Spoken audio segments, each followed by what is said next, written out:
Speaking of President Biden, he just issued a new warning and amended a previously issued warning to U.S. companies who do business in Hong Kong.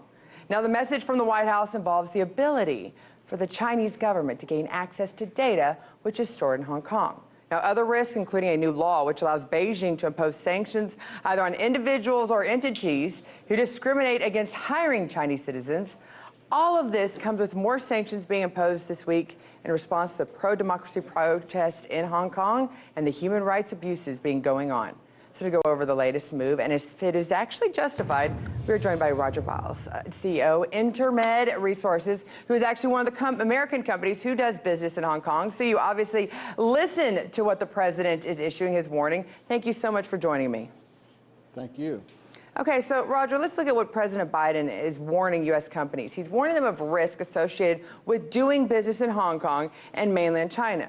You've been doing business for over 20 years with Chinese companies. What is your take on these concerns? Well, I mean, it's always been a concern since China was allowed into the WTO. And with President Biden saying that, it's almost like saying, hey, don't go in that swimming pool, you might get wet. Everybody knows it. It's always been a risk working with the Chinese that whenever you go into China and if you bring your product, the smartest thing to do is not bring your intellectual property and share it with them, because it's just, I have friends over there that I've had for 20 years, but it's just a matter of fact that more than likely it's going to get stolen. And I think you're right. I think American companies know that going in, but obviously know that it is a successful place. It is a place that is needed in this global market that we live in. You know, President Biden specifically warned about China taking this data and technologies from companies doing business in Hong Kong. You said that's just going in. Is that a valid concern? But more importantly, is there anything that can actually be done by it? And what makes this different from any other company that is operating within a country around the world? That's sort of to be expected, possibly. Can always be a possibility. Right. It's always a possibility, but more so in China. China has made a living, and they're known with businesses all around the world and business people who work with China. It's literally a gamble that you take. And in my 20 years of working with the Chinese direct and going into Hong Kong, depending on some of the companies that you work with in Hong Kong, you're basically playing Russian roulette, and more than likely you're going to lose if you have something that's really high tech, that's really unique, because they will.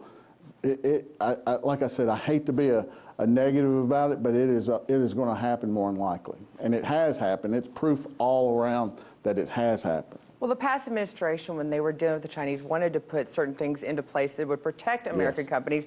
We're not successful in that. Obviously, a global pandemic happened. But this all, if we remember before the pandemic, there was a lot of different things going on in Hong Kong. There was obviously major unrest in the streets. They were looking for possibly their own independence. The Chinese, what impact have you seen from the Chinese government tightening its grip on Hong Kong post the pandemic economy and as things are starting to open up around businesses around the world, but especially in Hong Kong?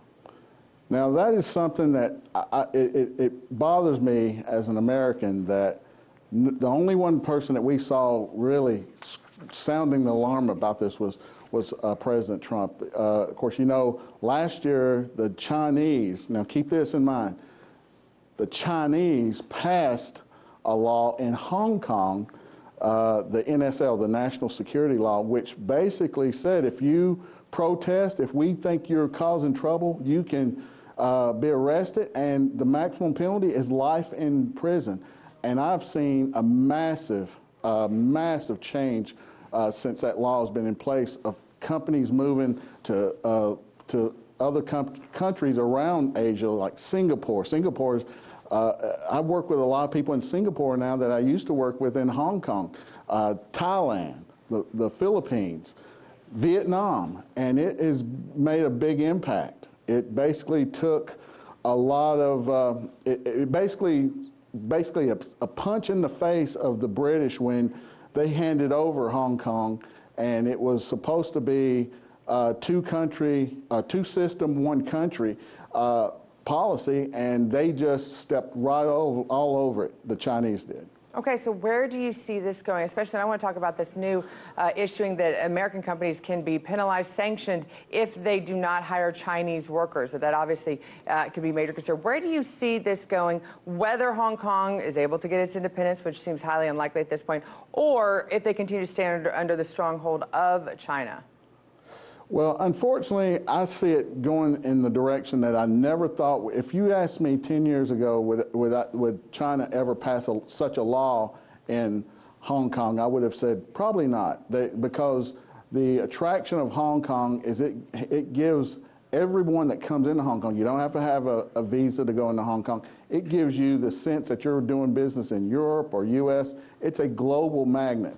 But the Chinese, it really close to stepping on their own cash cow by doing this, because if they start cracking down and forcing American companies and other companies from other countries to abide by the Chinese law the way they do in Beijing or Shanghai, then you're going to see a lot of problems with companies coming there. It's going to get a reputation as basically China light, which would turn into China.